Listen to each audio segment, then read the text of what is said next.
Hi යාළුවනේ කොහොමද කට්ටියටම ඔන්න මම අදත් අලුත් වීඩියෝ එකක් අරගෙන ආවා.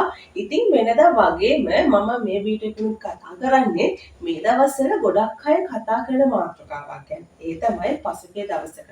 හරියටම දවස කිව්වොත් 2025 10යි 19 වන දින ප්‍රංශයේ කෞතුකාගාරික සිද්ධ වෙච්ච මංකොල්ලේ ගැන. ඉතින් මේ සම්බන්ධයෙන් ගොඩක් අය විවිධ මත පළ කරනවා. ඒ වගේම දේශ විදේශ මාධ්‍ය විතරක් නෙමෙයි සමාජ මාධ්‍යවල ගොඩක් අය මේ සම්බන්ධයෙන් වීඩියෝස් කරලා තියෙනවා. ඉතින් අපි මේ හැම එකක්ම බලලා ඒ වගේම ඉන්ටර්නෙට් සර්ච් කරලා අපි තොරතුරු ගොඩක් රැස් කරලා. ඉතින් ඒ රැස් කරපු තොරතුරු ඔයගොල්ලොත් එක්ක ෂෙයා කරගන්න තමයි මේ වීඩියෝ එක අපි නිර්මාණය කරන්නේ. ඉතින් ඇත්තටම ගොඩක් අය විවිධ තැන්වල විවිධ මත පළ කරලා තිබ්බ සහ විවිධ අගයන් මේ සම්බන්ධයෙන් මෙන්න මෙච්චර ප්‍රමාණයක් අරන් ගියා මෙන්න මෙච්චර මේකේ වටිනාකම මෙච්චරයි කියලා විවිධ මත පළ කරලා තිබ්බා. විවිධ අදහස් පළ කරලා තිබ්බා. ඉතින් අපි මේ වීඩියෝ එකේදී ඕගොල්ලන්ට හරිම දත්ත ටික හරිම විස්තර ටික අරගෙන එනවා.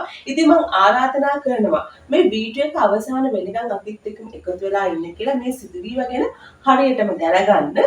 ඒ වගේම ඔයා අද අලුතෙන් අපිත් එක්ක එකතු වෙන කෙනෙක් නම් මම ආරාධනා කරනවා මේ වීඩියෝ එක අවසාන වෙනකම් බලලා ඔබේ අදහස් අපේ කමෙන්ට් සෙක්ෂන් එකේ දාලා එන්න මගේ channel එකට. මගේ channel එකේ මම විවිධ කැටගරිස් වල වීඩියෝස් කරලා තියෙනවා. ඉතින් ඒවත් බලලා ඒවා ලයික් කරලා කමෙන්ට් කරලා ඒ වගේම මාව subscribe කරලා අපිත් එක්ක දිගටම එකතු වෙන්න කියලා මම ආරාධනා කරනවා.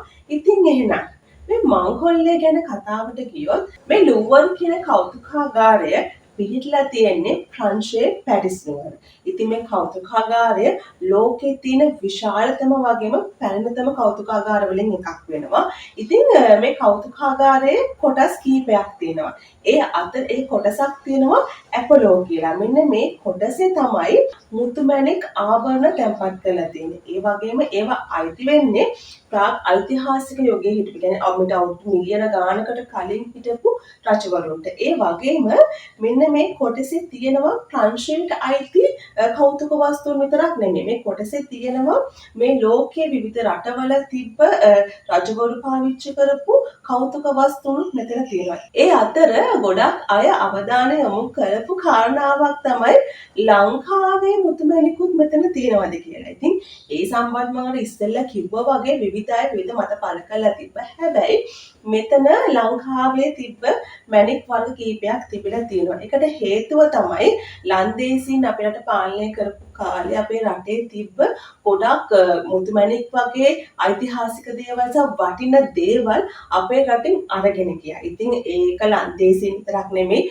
ඉංග්‍රීසින් පෘතුගීසිනුත් කළා. ඉතින් ඒ විදිහට අපේ රටේ තියෙන ගොඩක් කෞතුක වස්තුන් එනම් ගොඩක් වටින දේවල් පිට රටවල් වලට අරගෙන ගියා. ඉතින් එහෙම අරගෙන ගියපු ඒවා මේ කෞතුකාගාරවල තැන්පත් කරලා තියෙනවා. ඉතින් මේ සියලුම මුතුමැණික් එහෙම නැත්නම් මේ මංකොල්ලකරුවන් හොරකම් කරන මුතුමැණික් තිබිලා තියෙන්නේ ඇපොලෝ කියන ගැලරියේ. ඒ කියන්නේ යාළුවනේ මේ කෞතුකාගාරයේ කොටස් කීපයක් තියෙනවා. يعني ගැලරි කීපයක් තියෙනවා. ඒකෙන් ඇපොලෝ කියන ගැලරිය තමයි මේ විදිහට මුතුමැණික් ඕන් තැන්පත් කරලා තියෙන්නේ. ඉතින් මෙන්න මෙතනින් තමයි මේ මංකොල්ලකරුවන් මෙන්න මේ ගැලරිය තමයි මංකොල්ල කාලා තියෙන්නේ. ඉතින් ඇත්තට මේක කෞතුකාගාරය. මේ කෞතුකාගාර දෙවන මහලේ තමයි පිහිටලා තියෙන්නේ.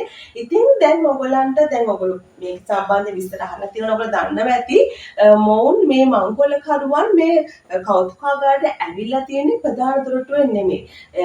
මේ කෞතුකාගාරයේ එක පැත්තක නදියක් ගලාගෙන යනවා. ඒක හඳුන්වන්නේ සේන් නදිය කියලා. ඉතින් ඒ පැත්තෙන් තමයි ඇවිල්ලා තියෙන්නේ. හැබැයි ඒ පැත්තෙන් ඇවිල්ලා තියෙන නිකන් නෙවෙයි.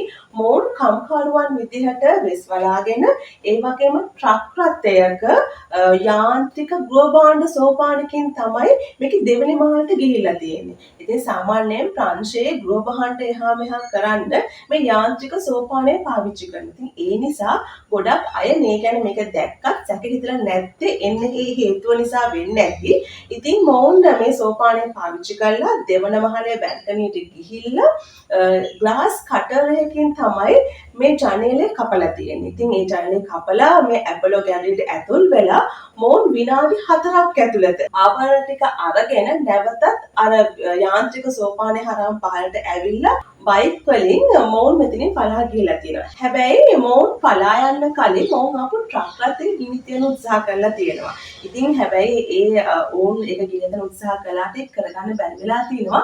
ඒකට හේතුව තමයි මේ කෞතුකාගාරයේ සේවය කරපු කෙනෙක් මේකට මැදිහත් වෙලා ඒක වළක්වලා තියෙනවා. සේවකයා මැදිහත් වුණාට පස්සේ ඔවුන් ඒක අතහැරලා දාලා පලා ගිහිල්ලා තියෙනවා. ඉතින් මේ මුළු සිද්ධියටම ගත වෙලා තියෙන විනාඩි 7ක් වගේ සුළු කාලයක්. ඉතින් ඇත්තටම විනාඩි 7කින් මංකොල්ලයක් කරන්න පුළුවන් කියන්නේ යාළුවනේ ඇත්තටම පුදුම හිතන කාරණාවක්. හරියට නිකන් එක ෆිල්ම් එකක් වගේ. ඉතින් ඔයගොල්ලෝ බලලා තියෙනවා ඉතාලියන් ජොබ් කියන ෆිල්ම් එක. ඉතින් ඇත්තටම ඒ ෆිල්ම් එකේ තියෙන්නේ මේ වගේම කතාවක්. මේ විදිහටම තියෙන මංකොල්ලයක් ගැන තමයි ඒ කතාවෙත් තියෙන්නේ. ඉතින් මේ සිතුවීමේ තියෙන මේ මංකොල්ලයේ තියෙන තවත් එක සුවිශේෂත්වයක් තමයි යාළුවනේ මේ කෞතුකාගාරය ඕපන් කළා. මහා ජනතාවට ඕපන් කළා විනාඩි 30ක් වගේ කාලයක් ගියාට පස්සේ තමයි මංකොල්ලේ සිද්ධ වෙලා තියෙන්නේ.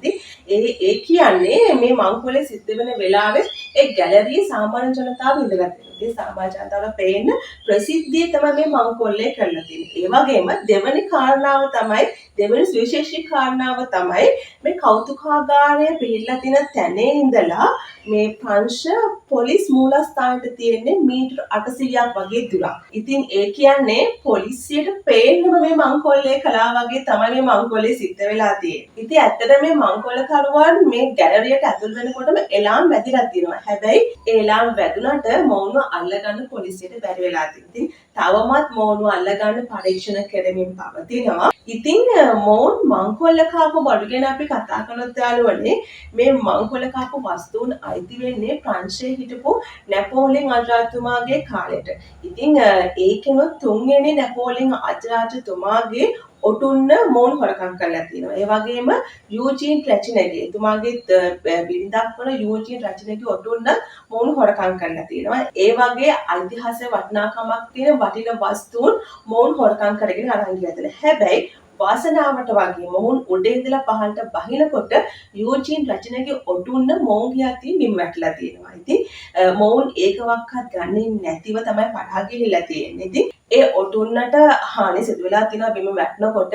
ඉතින් යාළුවනේ ඇත්තටම ඒකේ මැණික් ගල් විතරක් 1500කට කිට්ටු වෙන ප්‍රමාණයක් තියෙනවා කියලා වාර්තා වෙනවා.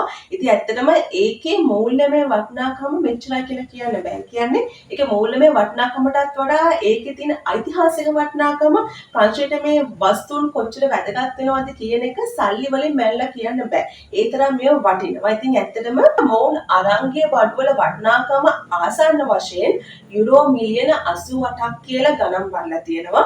ඉතින් ඇත්තටම ඊටත් වඩා මේ අරංගිය බඩු වටිනවා. මොකද ඇත්තටම මේවල මූල්‍යමය වටිනාකම විතරක් නෙවෙයි යාළුවනේ මේවල ඓතිහාසික වටිනාකම ගොඩක් වැඩි. ඒ නිසා මේක මේ වස්තුන් මෙච්චර ප්‍රමාණයක් කියලා මුදලින් ලක් කරන්න බෑ. ඉතින් ඇත්තටම යාළුවනේ මේ ලුවර් කෞතුකාගාරය ගැන මේ ලුවර් කෞතුකාගාරයේ තියෙන දේවල් ගැන අපි කතා කළොත් එහෙම මම කලිනුත් කිව්වනේ මේ කෞතුකාගාරය ලෝකයේ තියෙන පැරණිතම සහ විශාලතම කෞතුකාගාර වලින් එකක් වෙනවා. ඉතින් එහෙම කෞතුකාගාරයේ කොහොමද තියෙන වටිනා වස්තුන්නේ ඒ අතර අපි හැමෝම දන්න ලියනාඩෝ ඩා වින්චිගේ මොනාලිසා කියන සිතුවමක් තියෙන්නේ මෙන්න මේ කෞතුකාගාරේ. ඉතින් මේ සිතුවම ගැන හැමෝම දන්නවනේ.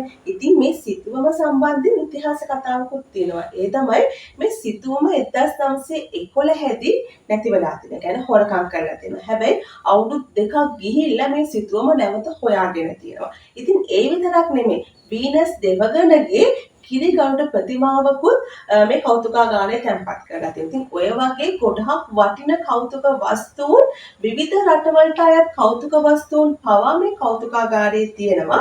ඉතින් ඇත්තටම අපි හිතනවා යාළුවනේ මොනාලිසාගේ සිතුවම හොයාගත්තා වගේ මේ මංකොල්ල කාපු ඓතිහාසික මිල කරන්න බැරි වස්තුන් ටිකත් මේ රජයට හොයාගන්න පුළුවන් වේවි කියලා. ඉතින් මම හිතනවා මේ වීඩියෝ එක ඔයාලට ඇත්තටම ප්‍රයෝජනයක් වෙන්න ඇති කියලා. ඔබේ වටිනා අදහස අපේ කමෙන්ට් සෙක්ෂන් එකේ මතක ඇතුව දාගෙන යන්න. එහෙනම් යාළුවනේ මේ සිද්ධිය සම්බන්ධයෙන් තව විස්තර ඉස්සරහට ආවොත් ඒ සම්බන්ධයෙන් වීඩියෝ එකක් මම අනිවාර්යයෙන්ම කරනවා කියන පොරොන්දුවක් පිට අදට සමුගන්නවා. එහෙනම් මේ වගේම තවත් වීඩියෝ එකකින් හම්බ වෙනකන් කටියෙන් පරිස්සමින් ඉන්න. මම ගිහිල්ලා එන්නම්.